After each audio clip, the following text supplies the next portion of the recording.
ఇప్పుడు ఆర్మూర్ మురళి గారు ఏమంటారంటే, నేను విద్యాశాఖ బెటర్మెంట్ కోసం, మంచి కోసం ఇచ్చిన రికమెండేషన్స్ ఇవి.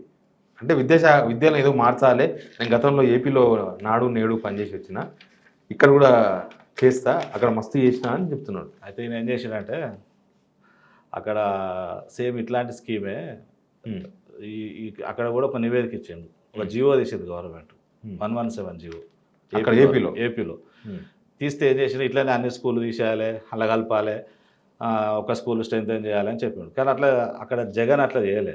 ఏం చేసిండంటే నాడు నేడు అని ఒక స్కీమ్ పెట్టి అన్ని స్కూళ్ళను ఫోటోలు ప్రదర్శించాడు. పాత స్కూలు, ఇప్పుడు తయారైన స్కూలు చాలా అందంగా ఆకర్షణీయంగా, ఏది ఇన్ఫ్రాస్ట్రక్చర్ అనుకోండి, బెంచీలు అనుకోండి, కుర్చీలు అనుకోండి, ఒక మంచి ఆదర్శ అన్ని బళ్ళని చేసాడు.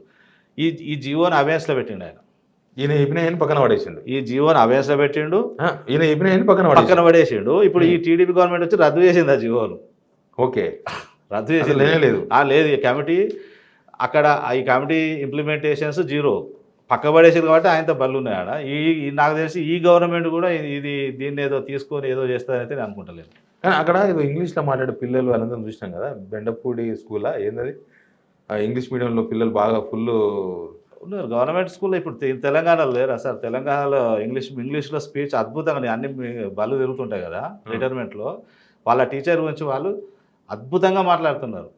నేను మొన్న ఒక స్కూల్కి వెళ్ళిన,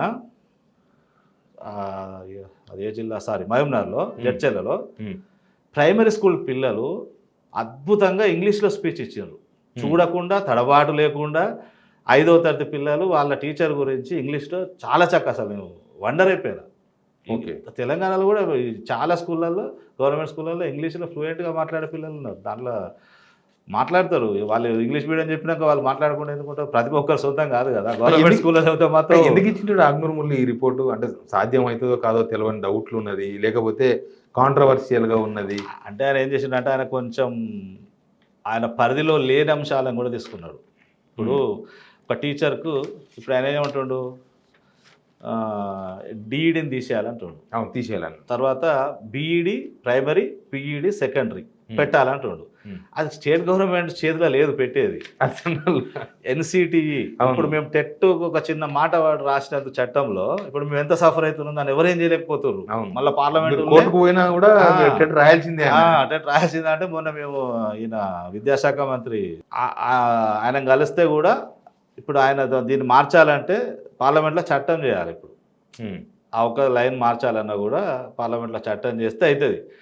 ఈ టీటీసీలు నడవాలన్నా ఎన్సిటి పర్మిషన్ కావాలి. తెలియదు కదా. ఇప్పుడు విద్య అంటే టీచింగ్ కమ్యూనిటీ వాళ్ళు కూడా ఇందులో ఉంటే బాగుండు అనేది అదే అన్నట్టు. ఈయన సరే ఐఏఎస్ ఓకే చేయగలుగుతాడు, కానీ ఆ టీంలో ఇట్లాంటి టీచర్ కమ్యూనిటీ వాళ్ళు కూడా బాగుండేది అనేది ఉన్నారు కదా. ఉస్మాన్ యూనివర్సిటీ జర్నలిజం డీన్గా పనిచేసిన ఆయన ఎవరో ఉన్నారు కదా అతను.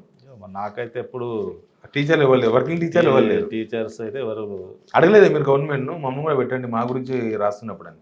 ఇక మేము అడగలేదు. అది కమిటీ ఎవరు వేస్తారో తెలియదు కదా మాకు, ఎవరు వేస్తారు ఏం చేస్తారు అది ఏం తెలియదు కదా. రేవంత్ రెడ్డి ఒక మాట అన్నాడు, ఫైనల్ క్వశ్చన్ ఇది, విద్యాశాఖ నా దగ్గరనే పెట్టుకున్నా ఎందుకంటే దీన్ని మొత్తం ఏదో అని వేరే వాళ్ళకి ఇస్తే పాడైపోద్దని. ఆ మార్పు కనిపిస్తుందా? మార్పు అంటూ ఇప్పటివరకు అయితే మొదలు కాలేదు. ఓకే, మార్చాలనే ఆలోచన మంచిదే, దాన్ని స్వాగతిస్తున్నాం. సరే దీని ఆయన కమిషన్ వేసిండు అంటే ఒక మంచి చేద్దామనే ఆలోచనతో వేసి ఉంటాడు అంతే కదా. కానీ మీకు రిపోర్ట్ నచ్చలేదు కదా. రిపోర్ట్ నచ్చలేదు అంటే ఈయన చేసినటువంటి కాంట్రవర్సీస్ ఇవి.